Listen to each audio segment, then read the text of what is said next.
Hello and welcome to the Falls Prevention and Stress Management Program for the Aging Adult.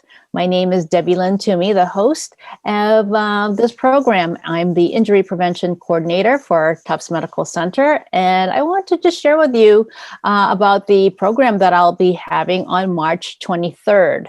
I have a special guest whose name is also Debbie Sylvester, and she will be talking about Spring into Spring by Aging Well at Home.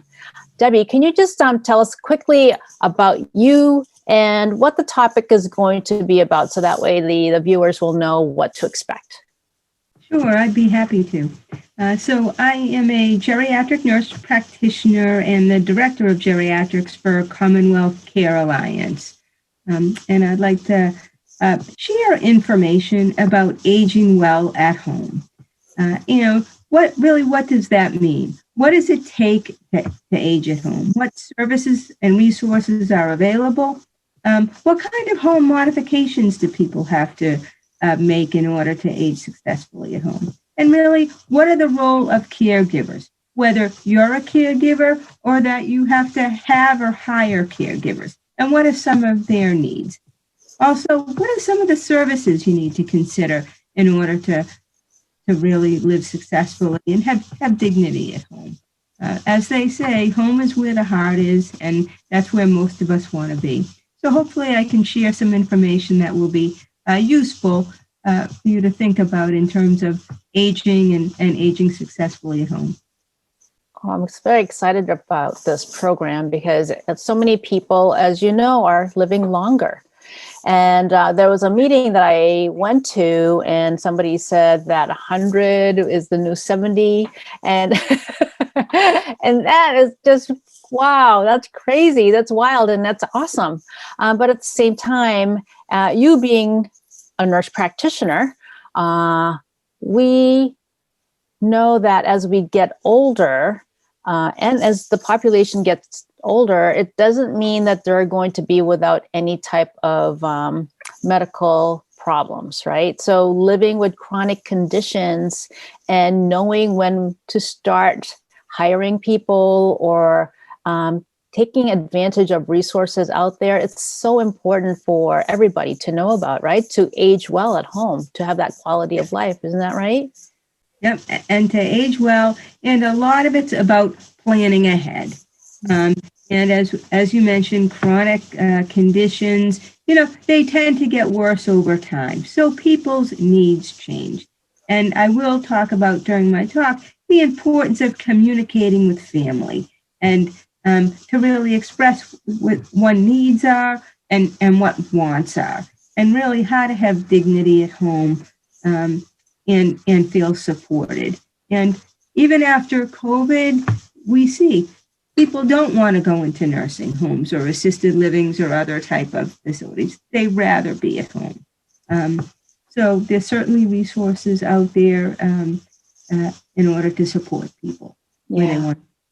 Definitely. There's a lot of resources out there. And you know what? The more we can bring awareness to what's there, what's free, what has costs, what's going to be, useful for the caregiver, or maybe the caregiver and the people that they're caring for. Just the more we can give them information, what's available out there, the better. So Debbie, as far as being you mentioned that you are, you specialize in gerontology, right? Can you just briefly explain to us what that means, and how is that different from, you're a nurse practitioner, how is that different from a nurse practitioner who focuses on internal medicine that people see in the doctor's office? How's your role different?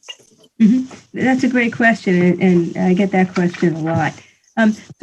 So I'm trained medically as a nurse practitioner, but I'm also trained as a gerontologist, where I think about just not people's medical conditions, really their social situation, their mental health, what kind of supports they need, things like the types of companionship. So I try to really look at aging in a holistic way.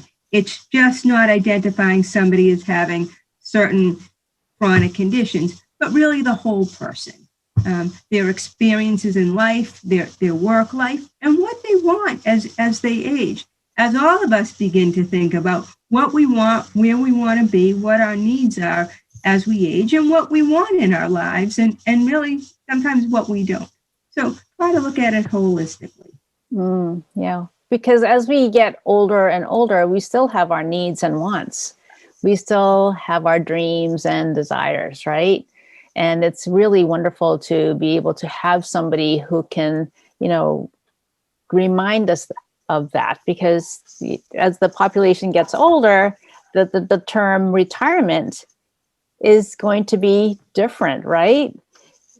I think I had somebody reframed retirement as a retreat or a rejuvenation or reconnection, anything that can help a person transition to that next chapter in their life is good. And like you said, the more we can be prepared, and not just for retirement, but for different aspects of our life, the better.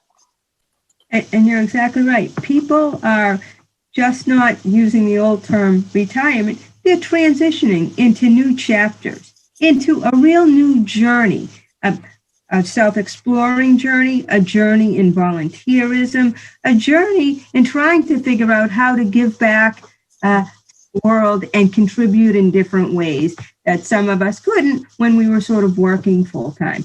So you're exactly right. The whole sort of retirement is changing, and people in droves want to continue working. Maybe in not the same job, but different capacities with different schedules, or want to be their own boss, and they want some freedom. And this also goes along with aging in terms of wanting those things, but sometimes we have other people to care for.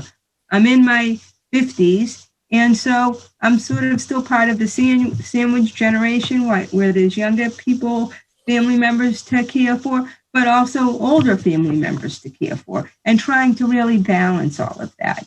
Mm-hmm. Definitely. Sandwich generation.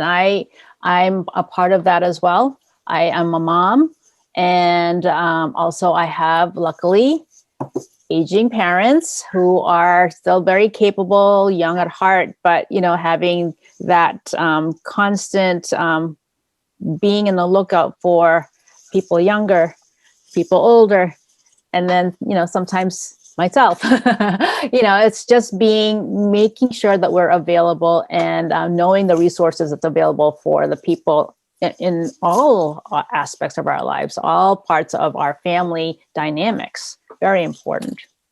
Yeah. You need sort of like a 360 viewpoint, just not looking forward, but a 360 viewpoint, side to side, up and down, because people are at a different stage than they've ever have been, and people in their 50s are going to age very differently than our parents did. Yes, definitely aging differently. So that's why it's good for people 40 and up, maybe, to really pay attention, learn what they can, noticing the patterns, the different changes that's going on in society, and how we're, and also healthcare, how we're managing ourselves is so important. So, Debbie Sylvester, I am so excited to have you be on the program on March 23rd, 10 a.m. to 11. And we'll be able to really learn more about what it takes to age well at home. And I invite all the viewers out there to let your friends, family know to join the program. Again, I offer the Falls Prevention and Stress Management Program on the 2nd and 4th Tuesdays of every month from 10 to 11. And again, we're, just if you could let friends and family know, the more the merrier. That's it. I just want to thank you, Debbie, for your time, letting me know, and also the viewers know what's coming up for March 23rd. Until then, this is Debbie Lynn Toomey, Tufts Medical Center's Injury Prevention Coordinator. I want to thank you all and have a great day. Bye-bye.